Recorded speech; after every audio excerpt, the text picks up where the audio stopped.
First, he is a multi-talented actor, singer, songwriter, and he no longer cuts his own hair. Our buddy Kid. Hey, thank you for doing this. Appreciate you stepping in. He's the highly acclaimed author of The Mosquito Coast, Half Moon Street, and St. Jack. His newest is Kowloon Tong, Paul Theroux. There it is. Maestro, thank you very much. He will be appearing with Al Franken June 9th at the Toyota Comedy Festival. Wonder where they got that idea. In New York, our favorite Republican Party girl, Ariana Huffington. Hey, I got a royalty. Thank you, baby. And he's the anchor of Saturday Night Live's Weekend Update, Norm MacDonald. Ah, Norm, the kids love you. Norm, the kids love you. Okay. All right. I wanted to talk tonight about President Clinton's Education 2000 program and how it would affect our allies. No, I don't. I want to talk about Paula Jones, and so do you. And we talked about this Tuesday, but some things have happened, and I don't know. I think that he probably did something wrong, I'll be honest with you, but we're at this point now where we're talking about distinguishing marks on the president's genitals. She's talking about bringing forth women, 10 or more women, who are going to testify to what something happened with them, too. I believe we are at the point where the presidency is becoming a laughingstock. And at some point, don't we have to say to this woman, look, you probably were wronged. Take one for the team. We got to start thinking about the country. I'm just asking. You mentioned you said that she had a distinguishing mark. She said she said that there was a distinguishing mark on the genital. How many genitals has she seen? The question is, maybe she hasn't seen that many. Maybe what she thinks is a distinguishing mark is like mine or Norm or Schmidt. So yeah. The idea that everybody could have it, like, could just be one of them giant hairy warts. It just My problem is that I don't believe her. Maybe we should ask Hillary whether she would recognize. Hillary, she might not know, but she might not recognize. She might not recognize. She might not remember. She might not. Has she seen it? Anyway. Maybe she hasn't seen the presidential penis. Possible.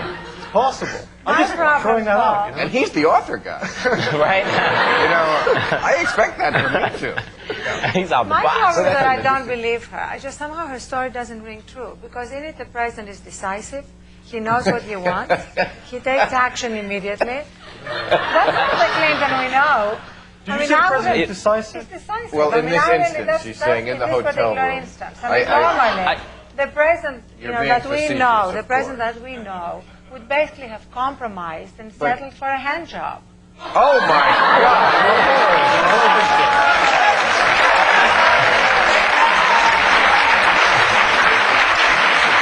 Hey, could you two calm down? We have comedians here. I know, right? You know what? I think you brought up an important point, though. At this point, in terms of taking one for the team, I think you have to distinguish. This is not a criminal proceeding. It's like a civil proceeding. I mean, so what's in question is money. And I think in terms of that, I think, let the president do what the president is supposed to do. I mean, the president is like everyone else, but the president isn't like everyone else. The president's not the postman. He's not the garbage man. He's the president. Yep. He's got that button. Can we let him concentrate on it? Okay? We'll deal with him later. He ain't going to have any money anyway, so... But one of the questions is whether it's part of the presidential duties. But everyone thought it is part of the presidential duties, isn't it, to drop your pants? I mean, he's certainly in a long tradition of presidents. You talk about getting a hand job, but I mean, his approval ratings. I don't know how many times have people said that to you? And we haven't been believed, okay? But his approval ratings keep going up, which is further proof that American women love a bad boy. The naughtier Clinton is, the more women love him. Well, I think sexual harassment is a very it's a thing where you have to look at both sides. Like to Paula Jones, it's a case of he was governor of Arkansas and he used his position, to harass her, and then now he's the president. He's using his position to cover it up. And from Clinton's point of view, Paula Jones is probably just playing really, really hard to get. All right, we ran out of time. Thank you, Joel. We'll be back in a minute.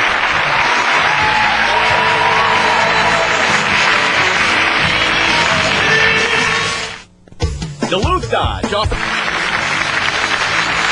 planning to be in the Los Angeles area and would like free tickets to Politically Incorrect, call 323-575-4321. Okay, we were talking about President Clinton's problems. As usual, no one answered the question. And I was asking whether, you know, with this situation, are we really crippling this country? Are we going to become a pitiful, pantless giant? It depends on how far this is going to go. And people are laughing at him. I mean, he's on this trip. He was laughed and mocked at in different countries. Now, he's got 3 years left or more in office. Can we afford this? Maybe. But it's possible. Why is it impossible for someone to be human and also to be making political decisions? No one's laughing at him when he's signing an agreement, you know, NAFTA is with Yeltsin. They're only laughing at him when he's pretending not to have a deformed penis, right? But no one's, as a legislator, he's beyond above reproach. I enjoyed the Bulls Heat game. I didn't care if the guy bit some broad's back. That's right. Yes!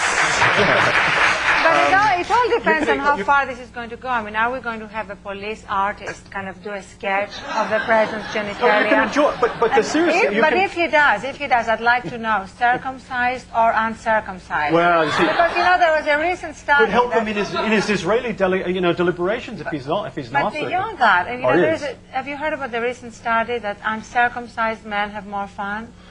No, I haven't. Anybody who wants to? Do you want to have an informal focus group here? I agree with Norm. I think we can is enjoy that? him on both levels, which as a stick man and also as a legislator, and in the way that you can. Well, the fact that Marv Alpert is he's not less of a newscast of a sportscaster because he's a been accused. Sportscaster. Doesn't matter. The president. What do you mean it doesn't matter? You equate a sportscaster with the president? Why not? I mean, they're both looking for airtime and ink, aren't they? Personally, I think all of Clinton's opponents have a PhD, which is President Hayton degree. Yeah. And that's what they have. I mean, it's true. You have to be able to separate the two. As you said, as a legislator, as a world leader, I think he's well respected. But I think his indiscretions or whatever. I mean, I think that's a separate issue, and I think. But Nixon was effective in a lot of the things he does. He was brought down by his scandal in his second term. Reagan was effective. Different kind of scandal. Reagan had Iran-Contra. But Nixon didn't have a dipstick problem. You know who has? Bill, This guy. Bill, what was this book about? What was the book about again? You know, I got to read that dirty thesaurus that you have. No, but. You know, a better example is the royal family. The royal family, they're being brought down by this kind of thing. But people say, they're human. But they're not actually governing. They're just figureheads. They're people on a stamp. This man is actually running the world. And people are not paying attention to that because all they want to hear about is, don't give me another one. But you know. But what was interesting that the news came out when he was in Paris, and of course in Paris nobody would have cared. I mean, you had François Mitterrand before he died, who had an official mistress, an illegitimate daughter, and when the press asked him about it, he said "et alors," which vaguely translated means "and so what?" Right. And nobody minded. But I mind if he's hitting on this woman and she doesn't want to be hit on, because that's sexual harassment, and that's the Anita Hill business. Obviously, Clarence Thomas had something to answer for. We assume, but there's no detail in this. There's no Coke can, There's no Long Dong Silver. There's just, there's nothing really to get your hands on. No smoking. No smoking peanuts. We're going to take a break, and then we're going to talk about China.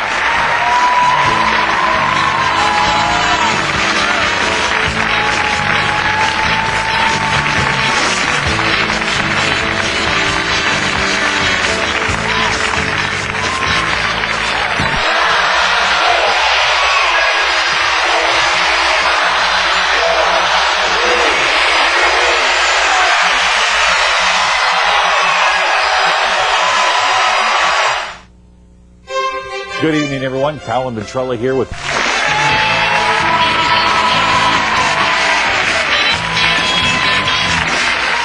All right, let's let's talk a little bit about China because, Paul, you are an expert. This is your book. As you can see, it looks like many of the menus that you get in restaurants. I said it had to look like a Chinese menu. It really does. It looks must look like exactly like a menu. But I know you know a lot about it, and I don't, but here's what I think. Don't be silly. I heard you speaking Mandarin backstage.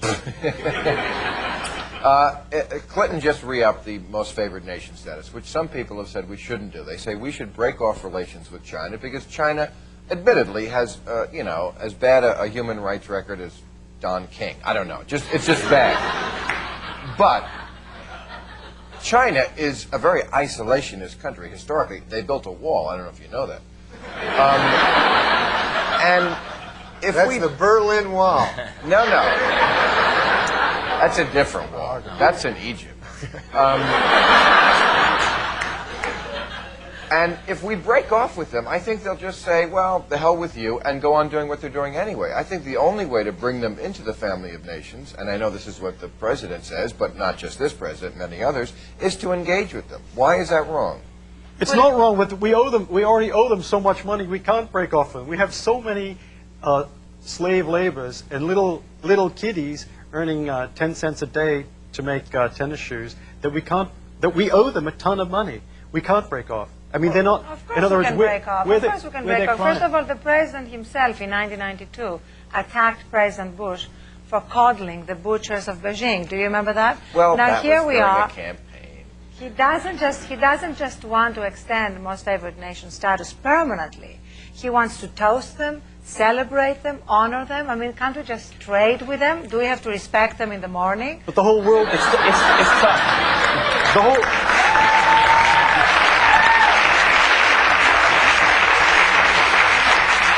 I agree. I don't know why they're the most favored nation, but we do owe them a ton of money. The fact is that they make stuff for the whole world. Every Christmas decoration in the whole world is made in China.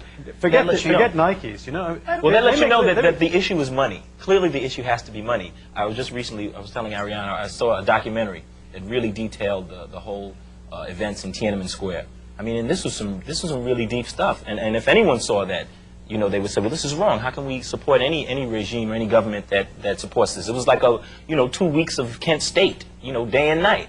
But when it's not like, clearly the issue is money. You approved of Tiananmen Square, so did Al Haig. Yeah, Everyone's saying it doesn't make it right. No, it's not right. No, it's not right. I think it's despicable. I think it's an abomination. I think it's an abomination. I don't think we should give them most favored nation. I agree with you. But why not? Because if we break off, other people will trade with them, and they won't change. Everyone trades with them. Isn't it hubris to think that we can change China any more than China could change us by making campaign contributions? Do you know what's the percentage?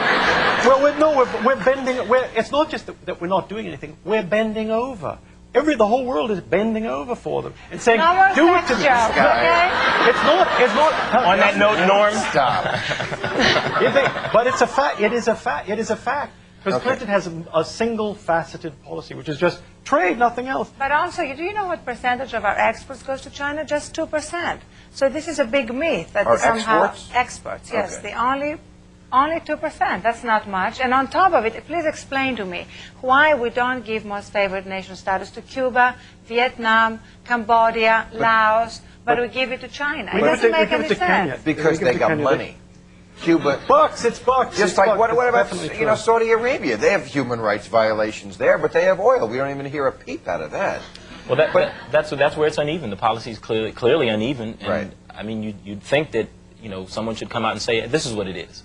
But what I find amusing is that no one knows. If people approve and say, Tiananmen Square, that's all right, but they don't know how many people got killed. They say, it's all right, might have killed a few. But no one, even Kissinger, brain that he is, doesn't know how many people got killed, but saying, it's okay. Lee Kuan Yew of Singapore, they said, it's okay, he had to disperse the students. No one knows how many got killed. Well, how many, Mr. Expert?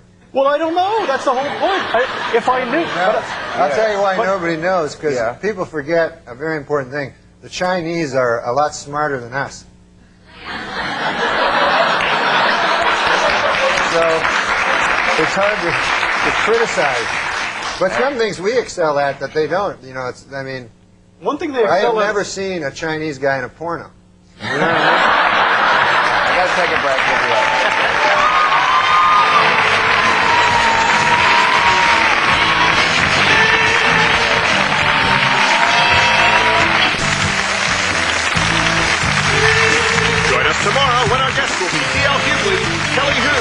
Alexander Chaplin and Cindy Mosteller.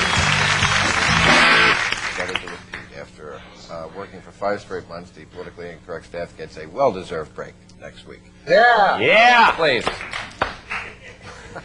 But so we may be off when the Tim McVeigh verdict comes in, and a lot of people think he's going to be found guilty, and they said they could send him to the gas chamber or the electric chair. I wanted to ask, do you think that's a wise thing to send somebody to his death who has a following out there to make him a martyr, or not?